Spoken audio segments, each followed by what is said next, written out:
that I'm in fair trade. I started with a fair trade shop in Bolzano, in my hometown in Italy. Fair trade shop, or it was the first fair trade shop in Italy at that time. And now we have 500 fair trade shops. Fair trade shops are selling products which are imported by fair trade organization.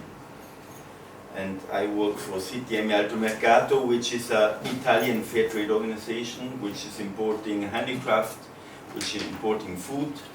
We're importing bananas, big amounts of bananas. We're importing coffee, 1,000 tons of coffee, handicraft. So it's a company where more than 100 people working, and it's a cooperative. I'm also in WTO. WTO is the World Fair Trade Organization. It's a global network of fair trade organizations. We have members in 80 different countries, but more about WTO a little bit later. And yes, I am here this week because there was the Fair Trade Summit in, where was it, the place? Sampran. So the last 2 days there was a summit there. So there is the Asian Fair Trade Summit. So the meeting every 2 years there is a regional Fair Trade Summit, and every year, 2 years, we have the biannual conference. So fair trade. Fair trade. Often people ask me, what is fair trade? No, what I'm saying, fair trade needs to be invented every day. It's not something which is, this is fair trade and that's it. No. Fair trade is mainly a trading relation, a different trading relation, what you build up. It has started with a trading relation, producer in Africa, Latin America, Asia, importer, North America, Europe, Australia, New Zealand. It has started about 50 years ago, and the intent was a partnership between small-scale producer. We are talking about small-scale producer, not big plantation, not big factories, but small-scale producers, farmer organization, small farmers, handicraft people. We are working here, CTM Alto Mercato, the organization I work for. We work here with Thai Tribal Craft, Thai Craft Association, Y Development in Chiang Mai. We're working since more than 20 years with GreenNet, buying rice from GreenNet. I don't know how much it's in the moment, few containers, some containers. And so it's a trading relation, a long-term trading relation. Now, when we start to work with an organization, Alto Mercato, this is the organization I work for. Once you start, it's a long-lasting, it's a partnership. It's a trading relation where you have no loser, where there is nobody who is losing, which is normally has happened in the past. No? When we think that there is, in Europe, we have about 150 years that we are buying coffee, 200 years that we are importing tea, or even more. And the tea producer in Sri Lanka, in India, coffee producer in Brazil, in Dominican Republic, the coffee producer, the small coffee producer, are still living in poverty. And this is where it started. There must be something wrong. There is something wrong. If we have, it cannot be that the people which are in the middle, the trader, which buy the product from the producer and bring it to the consumer, it cannot be the main purpose. So it cannot be that all the profit remains there. The trader, they should be there as a service for the consumer, for the producer, to be a bridge between the two, but not speculating, not if the main objective of a trader is to make the maximized the profit, somebody is losing. Either the consumer, because they buy products which the value of the product is not, what they pay for the product is not the real value of the product. And mostly it is the small consumer, because they have not the power of negotiating. Often they are obligated to sell to middlemen for prices which are not, which cannot be accepted. And what is happened with the globalization in the last 20 years, 25 years, that also, before it was mainly the raw material. No? Industrialized country, they imported the raw material, and the transformation was done in the north. This has started with cotton. Manchester, in the 18th century, has become the biggest producer of textiles.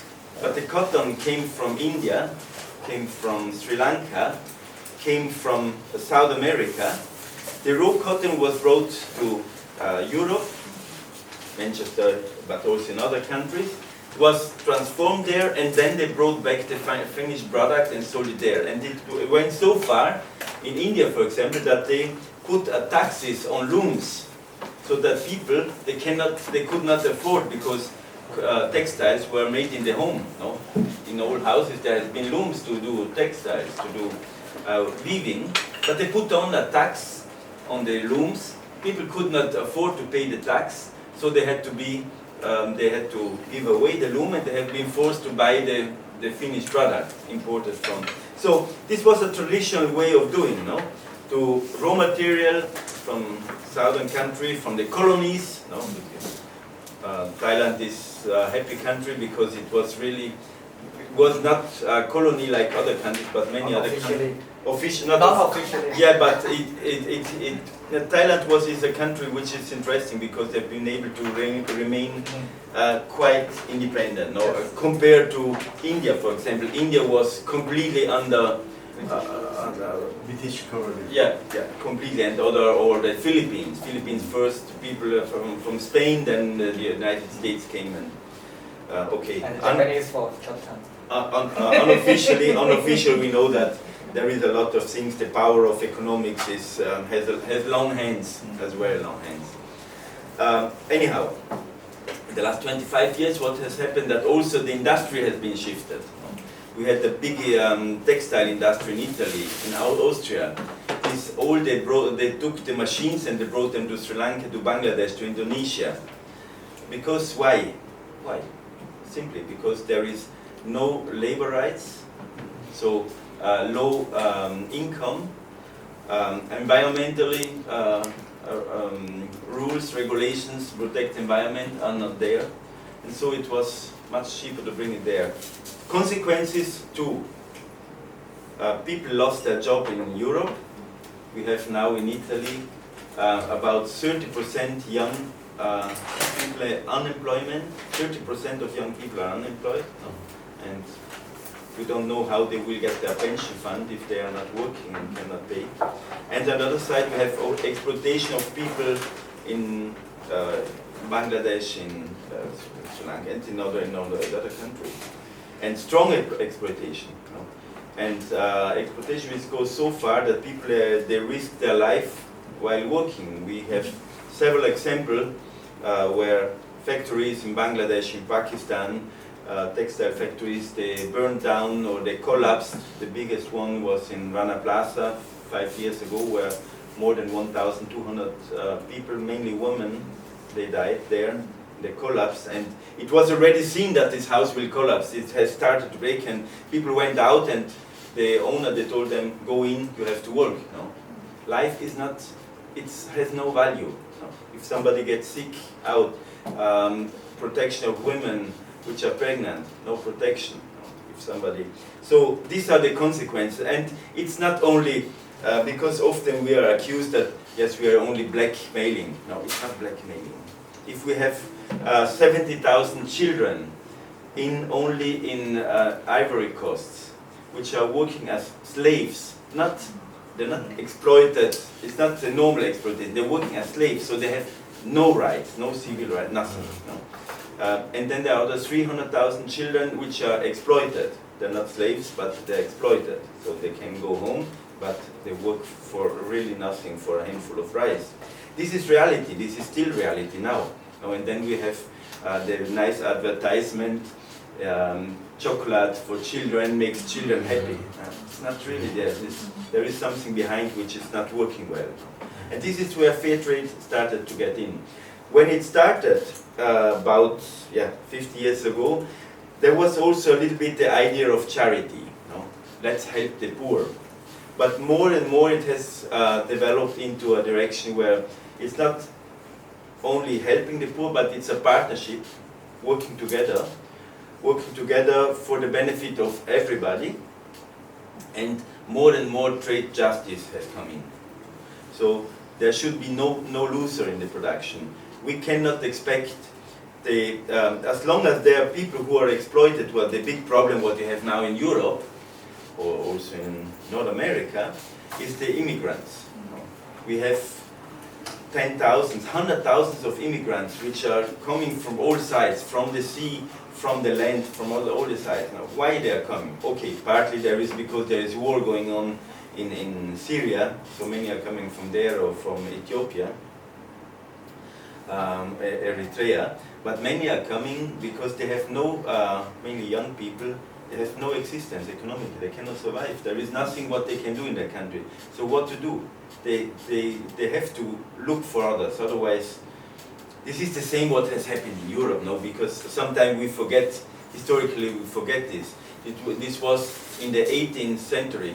So many people went to America to find a new life. It was beginning of the last century. Hundreds of thousands of people went to North America. Argentina, we have about 50% of the people from Argentina are Italians. And they went there not because they had a good life in Italy and so they were just adventure. No, they had no survival, economic survival in Italy, and so they decided they had been forced to find a new life, and they went there. Only that there in North America and South America, there was nobody stopping them, saying you cannot enter, you need a visa, otherwise you cannot come here. Now in Europe we have this. We try to stop people to come to Europe in all ways. Partly there is also, we have luckily also politicians which are open to support them. We have many people which are trying civil society which supports them. But it is, on the long run, it's a problem, no? Because if there are hundreds of thousands of people are coming, we have already unemployment, so it's to find solution for the immigrants it's too late. No? We have to do something before. We have to do something to give an economical survival, a social survival.